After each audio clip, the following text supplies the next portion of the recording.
Today we're talking about 7 mistakes that I've made that cost me millions of dollars that I wish someone had stopped me from making. People love to talk about the good things they did to help them build their net worth. What they don't like talking about is all the mistakes they made along the way that destroyed their hard-earned wealth.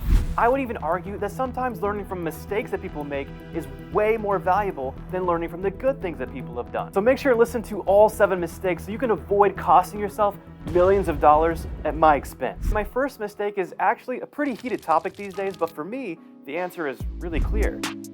So for me, college was a net worth killer because it wasted so much of my time. After you graduate high school, most people are going to tell you, hey, you need to go to college, get a degree so you can get a great job. I don't think that's the case at all anymore. Now, maybe there are some reasons that you should go to college, like if you want to be an attorney or if you want to be a doctor, then fine, yeah, go to school. But I knew I didn't want to be any of those things from a pretty young age. So back when I graduated with my accounting degree, I had burned through my entire college fund. I had paid a lot of tuition out of my own pocket and still managed to rack up $20,000 of student loan debt. Also that I could make a whopping $37,000 at my first job. And now I did start to make more money over time, but what I quickly realized is that most everything that I learned on campus, I wasn't even using at my job. And the job that I had was actually the one that was teaching me how to do my job. So it just made me feel like I'd wasted a lot of money and even worse, a lot of time, because everyone knows time is money, and I'd wasted 5 years of my life. Even businesses today are starting to care a whole lot less if you have a degree or not. I have a business of my own, and when I'm looking to hire people, yeah, sure, if they have a degree, that's great. It means that they did something hard and they stuck with it and got it done, and that is great.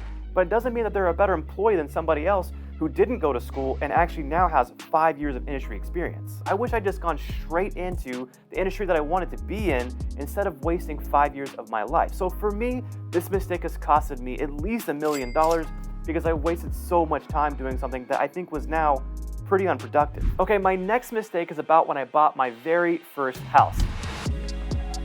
If you want to pay your house off early, no one's saying you can't do that if you have a 30-year mortgage. You can always pay extra as principal if you want to.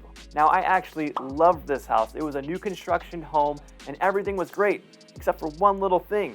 The kitchen was pretty small. I bet it was only like 12 square feet or something like that, which is important for later. But later on, I was contacted by my mortgage company and they pitched the idea of refinancing from a 30-year mortgage down to a 15-year mortgage. And they went on and on about how I'd save thousands of dollars on interest and cut the life of my debt in half. And at the same time, I worked for an energy company, and that industry is pretty cyclical. So it wasn't weird for me to watch my buddies put all their stuff in a box and walk out of the office for the last time. And for some reason, I didn't think, hey, that could actually be me getting laid off one day. You're fired. Luckily, I escaped and I was never let go. But had I been fired, I would have been in a really tough situation because the monthly payment on a 15-year mortgage is significantly higher than it is on a 30.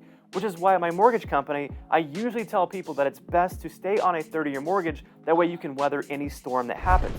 And if you want to accelerate paying off your house early, you can always do that by making extra payments straight to your principal. Here's where it gets worse. About a year after I refinanced, I actually got married, but she hated my 12 square foot kitchen. How dare you cook me a lunch out of this kitchen? So she wanted to move. And no matter what mortgage companies tell you, refinances are not free. They definitely cost money. And my loan officer never explained to me, hey, this is what your break-even period is. This is how long you need to stay in the house for it to make sense for this refinance to actually pay for itself. I didn't know any of those things. And so I ended up paying closing costs 3 times in 5 years. Once when I bought the house, another when I refinanced, and lastly, when I sold the house.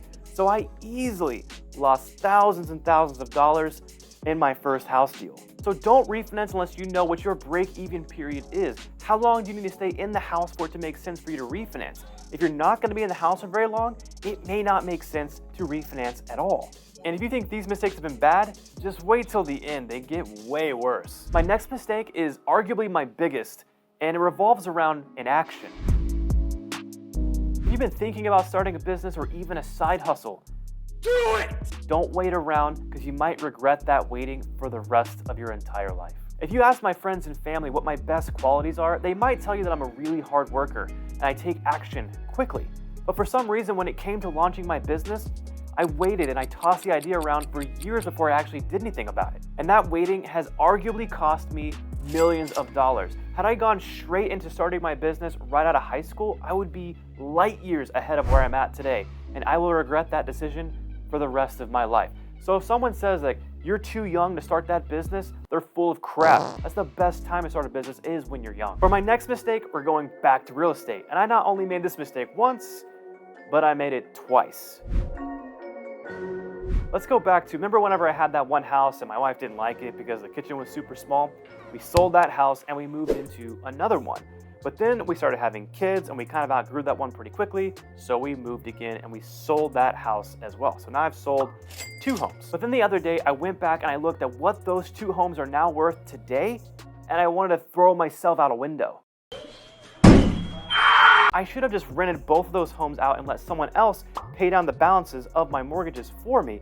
And also, I should have realized how much these homes were going to grow in value over time. Selling these 2 homes has easily cost me $400,000 or $500,000, and it's going to get worse as time goes on.